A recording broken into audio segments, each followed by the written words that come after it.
네, 먼저 지금까지 들어온 주요 뉴스 정리하겠습니다. 오늘도 김영민 아나운서와 함께합니다. 어서 오세요. 네, 점심 먹고 한 잔 하면서 듣는 영민의 뉴스 시간입니다. 네, 첫 번째 소식. 미국 연방준비제도, 그러니까 미국의 중앙은행이 되겠죠.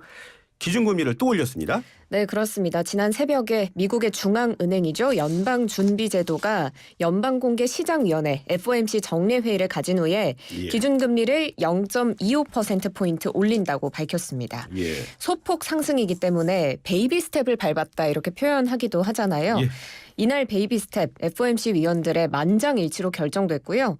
이에 따라서 현재 4.75에서 5%인 미국의 기준금리 5에서 5.25%로 상승했습니다.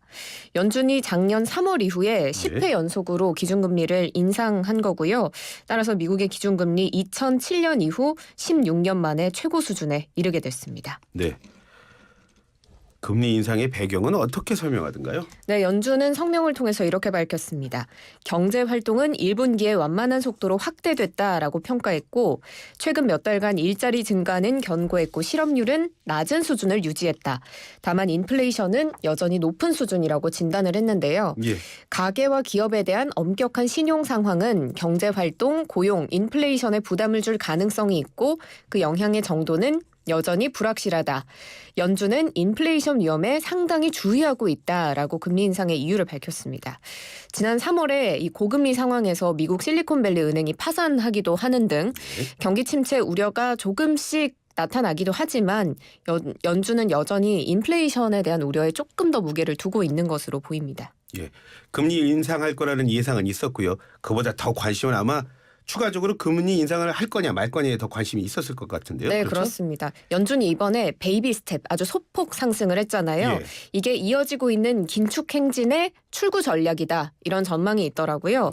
연준이 바로 직전인 3월 FOMC 결과 때 인플레이션 대응을 위해서 몇 번의 추가적인 긴축 정책이 적절할 수 있다. 이렇게 밝혔는데 이번 성명에서는 이 몇 번에라는 말이 빠졌습니다.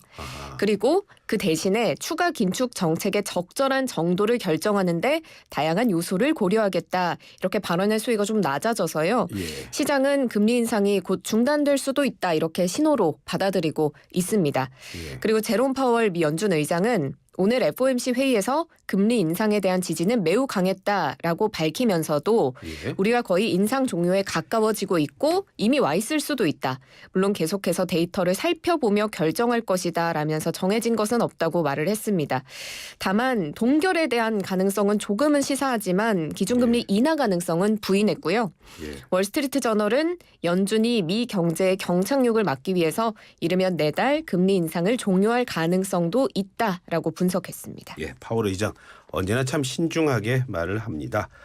그런데 문제는 이런 미국의 금리 인상 때문에 우리 경제에 미치는 영향이 가장 중요하다는 겁니다. 우리 한국은행의 반응이 궁금한데요. 네, 한국은행이 오늘 아침에 시장 상황 점검 회의 열고요. 미국의 기준금리 인상에 따른 영향을 살펴봤습니다. 그리고 이번 결정으로 연준의 금리 인상 사이클이 마무리 단계에 다가가고 있는 것으로 보인다. 이렇게 평가했는데요. 다만 연내 정책기조 전환 가능성 등에 대한 연준의 스탠스와 시장 기대 간 괴리가 지속되는 등 불확실성이 여전히 크고 미국 은행 불안에 대한 시장의 경계도 상존한다라면서 변동성이 더 커질 수 있는 만큼 앞으로 면밀히 모니터링해 나갈 것이다. 이렇게 덧붙였습니다. 그래서 한국이 지난달에 금리를 동결했잖아요. 미국이 다시금 기준금리를 인상하면서 한미 간 금리 격차가 1.75%포인트 역대 최대치로 벌어진 상황이거든요. 한국은행이 오는 25일에 상반기 마지막 금융통화위원회 예정돼 있는데 여기에서 기준금리를 인상할지 말지에 대해서는 좀 깊이 고민할 것으로 보입니다.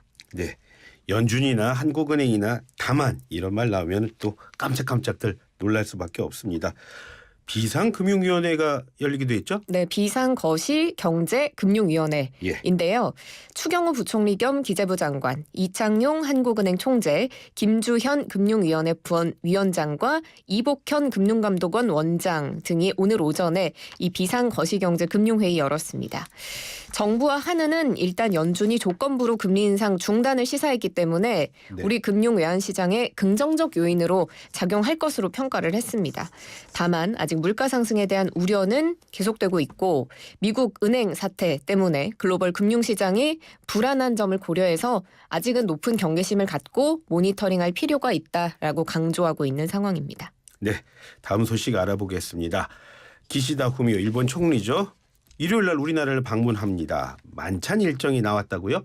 네, 대통령 관저에서 만찬 가질 것으로 보입니다. 예. 일본 언론발 보도인데요. 한일 정상이 윤 대통령 관저에서 만찬을 하는 방향으로 조율되고 있다. 이렇게 일본 후지 뉴스 네트워크가 오늘 보도했습니다. 예. 여기에는 양국 정상의 배우자도 함께해서 홈파티 형식이 될 것으로 보이는데요. 윤 대통령은 지난 2일에 국민의힘 지도부와 만난 자리에서 기시다 총리에게 숯불고기를 대접하겠다라고 언급한 것으로 전해져서 예. 관저에서 숯불고기 파티가 이뤄질까 이런 예측을 해봅니다. 뭐 거의 하겠죠. 뭐. 그런데 대통령이 총리 방한에 앞서서 일본의 국가안전보장국장을 만났어요. 그렇죠? 네, 어제 오후에 만났습니다. 지금 한일 안보실장 회담을 위해서 아키바 다케오 일본 국가안전보장국장이 방한해 있는 상태인데요. 예. 윤 대통령은 한일 셔틀 외교가 이어지면서 한일 간 우호와 협력이 점차 확대될 것으로 생각한다. 아키바 국장이 많은 역할을 해주길 바란다. 이렇게 당부했고요. 예.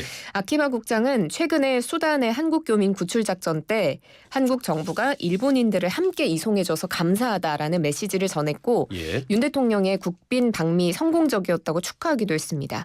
그런데 중앙일보 단독 보도 내용이 좀 재밌어서 가져왔는데요. 예. 아키바 국정을 접견한 자리에서 윤 대통령이 기시다 총리에게 한국식 청주를 대접하겠다 이렇게 말했다고 합니다. 예. 기시다 총리가 사케 애호가래요. 그래서 일본 사케와 가장 비슷한 술을 고른 거고요. 또 아키바 국장이 윤 대통령의 방미를 축하한다라는 메시지를 전할 때 여기에 더해서 아메리칸 파이 노래도 정말 성공적이었다. 이런 메시지도 전해서 윤 대통령이 웃으며 화답했다고 합니다. 어떻게 호흡하고 말을 하면 이렇게 김용민 아나운서처럼 쏙쏙 이렇게 귀에 들어올까요? 아, 쏙쏙 들어오나요? 예. 다행입니다. 다음 소식입니다. 러시아가요. 크렘린궁이 직접 드론 공격을 받았다. 이거는 뭐 푸틴 러시아 대통령을 향한 거다. 이런 주장을 했어요. 네, 현지 시각 3일에 러시아 소셜미디어에 한 영상이 급속히 퍼지거든요. 예. 러시아 대통령의 집무실과 관저가 있는 크렘린궁 위로 어떤 물체가 날아들더니 갑자기 폭발하면서 떨어지는 그런 영상입니다. 예. 이에 대해서 러시아는 우크라이나가 드론 공격을 시도한 것이다라고 밝힌 건데요.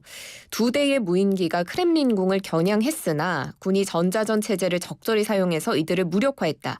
이번 공격으로 푸틴 대통령은 다치지 않았고 파편 등으로 인한 건물 손상도 없었다고 전했습니다. 푸틴 대통령은 사건 당시에 크렘린궁에 없었다고 합니다. 예. 러시아는 우리는 이를 러시아 대통령의 생명을 노린 계획적인 테러 행위로 간주한다라고 밝히면서 적합한 시기와 장소에 보복할 권리가 있다라고 경고성 메시지를 내기도 했습니다. 예. 뭐 우크라이나 전선이 또 걱정입니다. 자, 우크라이나 공격 사실 인정하고 있습니까? 부인하고 있습니다. 젤렌스키 대통령은 우크라이나는 푸틴 또는 모스크바를 공격하지 않았다. 우리는 우리 땅에서 싸운다라고 밝혔고요. 그럼 러시아가 왜 이렇게 주장하느냐라는 그 의도를 두고는 예. 푸틴은 승리가 없고 그의 국민들에게는 동기부여가 필요하다 이렇게 말했습니다.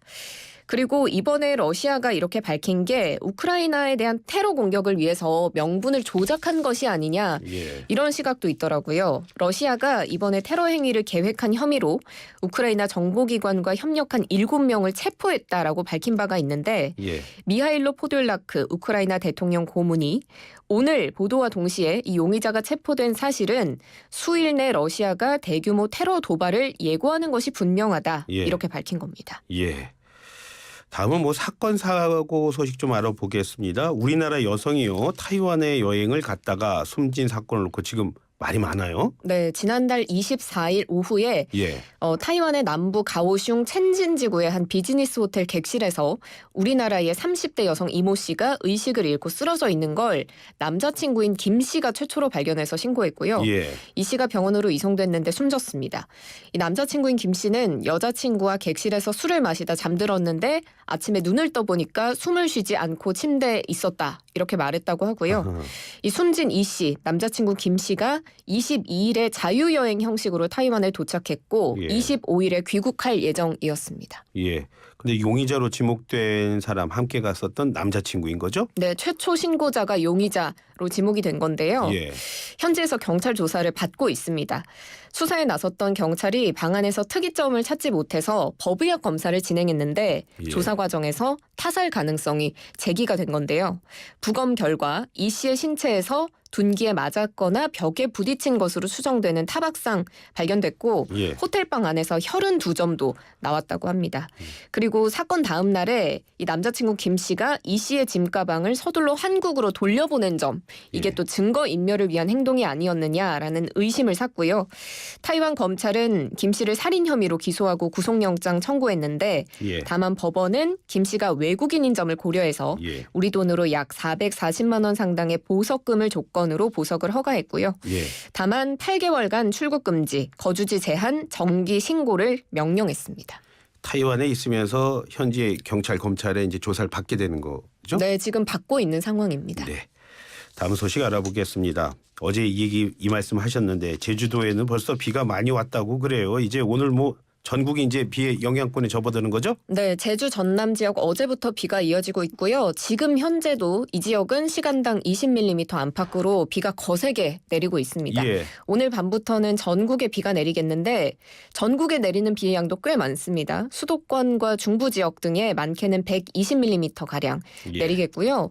이뿐만 아니라 바람도 강하게 불면서 좀 요란하게 내릴 것으로 보입니다. 비바람이 집중되는 내일 또 모레 새벽 사이에 계곡, 하천 주변은 접근을 피하셔야겠고요. 해안가 접근도 삼가야겠습니다. 축대 붕괴나 저지대 침수로 인한 피해 주의가 필요하고요. 그리고 항공편 여객선 이용에도 차질이 있을 걸로 보여요. 예. 내일 어린이날인데 나들이 계획하신 분들 많으시겠죠. 기상정보 잘 확인하셔야 되겠고 최대한 실내 일정을 소화하시는 게 좋을 것 같습니다. 우리 어린이들이 실망이 참 크겠네요. 저도 실망이 큽니다. 네. 김용민 아나운서는 그럼 지금까지 받은 어린이날 선물 가장 기억나는 거 뭐 있으세요? 부모님이 잘 안 사주셨지만 네. 가끔 학용품 세트 사주시면서 예. 공부를 더 열심히 하거라 이렇게 말하시더라고요. 참 부담스러운 선물입니다. 그 선물이 저도 제일 부담스러웠습니다. 네, 지금까지 김용민 아나운서와 함께했습니다. 고맙습니다. 고맙습니다.